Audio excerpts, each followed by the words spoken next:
Section ತೆಗಿಬೇಕು. Shoulder to crown to ear to crown and back centre section. ಹೀಗೆ 4 major section ತಗೊಂಡು ಆಮೇಲೆ ನೀಟಾಗಿ ಕೋಮಿಂಗ್ ಮಾಡಿಕೊಂಡು ಬ್ಲೌಡಾಯನ್ನು ಫಸ್ಟ್ ರೂಟ್ ಲೆವೆಲ್ ಮಾಡಬೇಕು. 1 2 3 ರೂಟ್ ಲೆವೆಲ್ ಆಯಿತು. ಈಗ ರೂಟ್ ಲೆವೆಲ್ ಆದಂತ ಮಿಡ್ ಲೆವೆಲ್ 1 2 3 ಆಮೇಲೆ 1 2 ಹೀಗೆ ಜೋಳ ಕ್ಲೀನಾಗಿ ಜೋಳ ಮಾಡಬೇಕು.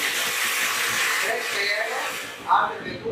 ಈ ಪ್ರೊಡಕ್ಷನ್ ಬ್ರಷ್ ಇರಬೇಕು. ನಿಮಗೆ ಒಳ್ಳೆಯ ಕ್ವಾಲಿಟಿ ಬ್ರಷ್ ಇದ್ರೆ ಒಳ್ಳೆಯ ರಿಸಲ್ಟ್ ಬರುತ್ತೆ.